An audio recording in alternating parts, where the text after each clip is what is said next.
ليه سبايدر مان بتاع أندرو جارفيلد أكتر واحد مظلوم ما بين كل نسخ سبايدر مان التانية؟ تحسوا العالم بتاعه ده أندر ريتد أوي، مش زي نسخة بتاع توم ماجواير اللي كل الناس بتحبها، ولا حتى نسخة توم هولاند اللي هي جوه عالم مارفل السينمائي. وليه في ناس كتيرة شايفة إنها نسخة مالهاش لازمة وملهاش حبكة أو قصة منطقية، وفي ناس بتحب النسخة دي لأنها اتعلقت بيها، ومع إن هي الشركة المنتجة بتاعت كل نسخ سبايدر مان هي شركة سوني. وليه ما اهتمتش بيه قوي كده؟ تعال اقول لك. شركة سوني طبعا كلنا عارفين انها اشترت حقوق عالم من سبايدر مان وتقدر تعمل افلام براحتها، فعملت فيلم سبايدر مان 2002 ببطولة توم ماجواير واخراج سام ريمي، واللي نجح وكسر الدنيا.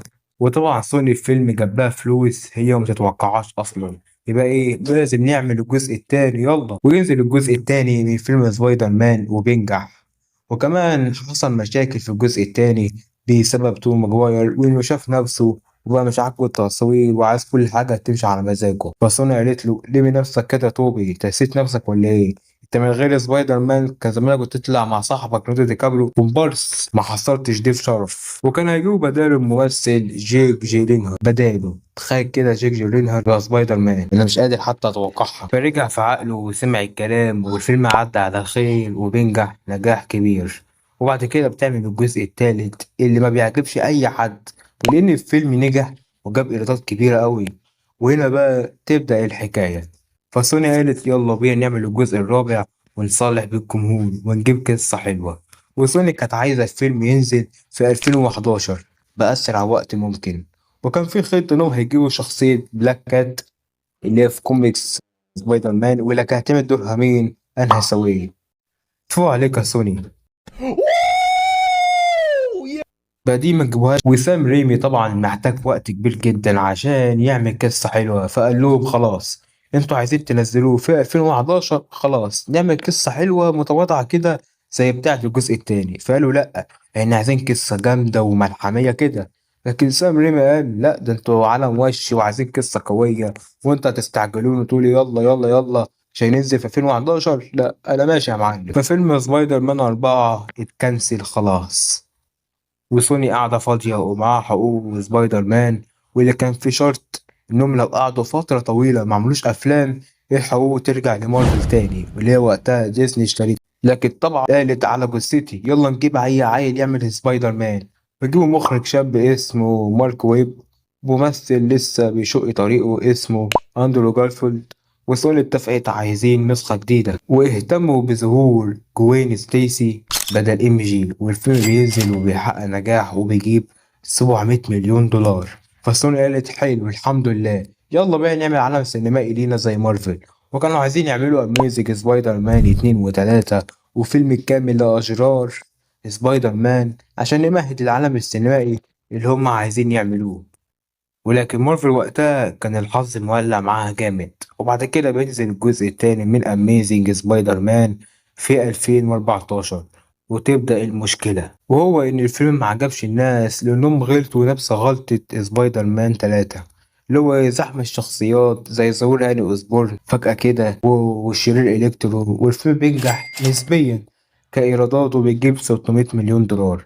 لكن أسباب فشل الفيلم ده هو سوني عمالة تتدخل في الفيلم، عايزين ده شيلوا ده، مسحوا مشاهد مهمة عن بيتر وأبوه وأمه. وكمان مش زي مارفل عباقرة في التسويق، ويخلوا جمهور متحمس إنه يخش الفيلم من خلال إعلانات الأفلام اللي هي التريلر. زي مثلا في فيلم كابتن أمريكا سيفل وور ما ظهرش سبايدر مان في الإعلان خالص، فالناس دخلت الفيلم اتصدمت واتفاجئت، وده اللي نجح الفيلم. لكن سوني حطت في إعلان الفيلم أكتر مشهد مصدم في الفيلم اللي هو بتاع موت جوين ستيسي، فالناس اتحرق عليها المشهد في الإعلان، مبقاش عندهم تشويق وحماس إنهم يشوفوا الفيلم.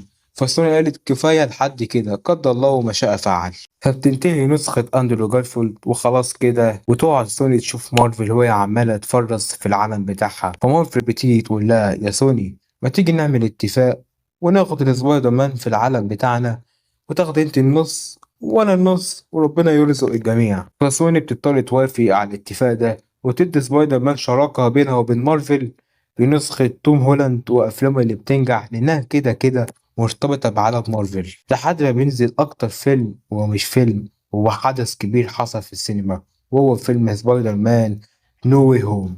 الفيلم اللي كان في التريلر بيوضح إن سبايدر مان ودكتور سترينج عملوا مشكلة في المالتيفيرس، وده اللي كان واضح في الإعلان.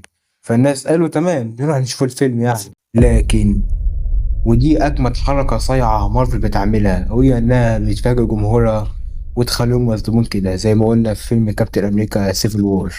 والناس بتدخل الفيلم وبتتفاجئ بظهور نسخة أندرو جارفيلد، وبعد كده بيدخل توم ماجواير، والناس في السينما مش بيسقفوا، دول بيصرخوا من الفرحة. وهي إنهم رجعوهم تاني لأنهم اتظلموا من إدارة سوني، وكانوا عايزين فرص أكتر وإدارة أحسن من إدارة سوني دي. والفيلم جمعهم هما التلاتة، وكانت الكيميا ما بينهم جميلة، مفيش بعدها اجمل من كده. حسب بقى اوفر ريتد ولا اجمل ريتد، بس هو الفيلم كان جامد قوي، وبقى فيه امل انهم هيظهروا تاني، لكن لسه مفيش اخبار عنهم. فاللي عايز اقوله اني مش اندرو جارفيلد بس النسخة الوحيدة اللي اتظلمت، وتوم ماجواير كمان، لأنهم كانوا تحت إدارة شركة مش همها تعمل جمهور، لأ هم عايزين فلوس وخلاص، وعايزين يقلدوا مارفل. فكان لازم سوني تنتج جزء تالت من أمازيج سبايدر مان عشان يصالحوا بالجمهور أولا، وتانيا عشان يعرف ازاي بيتر باركر ازاي قدر يتأقلم بعد فقدان حبيبته، ويكون حتى مع سيناريو مش أجمد حاجة يعني، بس تكون حاجة بسيطة وتكون منطقية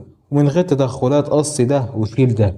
ولسه في الافلام الجايه هنشوف سبايدر اندرو جارفيلد في العالم السينمائي بتاع مارفل ده. والصراحه النسخه بتاعت اندرو انا اتفرجت عليها من فتره قريبه، ما اتضايقتش منها خالص، كانت افلام خفيفه كده لشخص زي فان كبير لسبايدر مان وبس كده. قدرت اوضح ليه سبايدر مان نسخه اندرو جارفيلد ظلمت جدا. ولو عجبك الفيديو ما تنساش تعمل لايك وتشترك في القناه دي.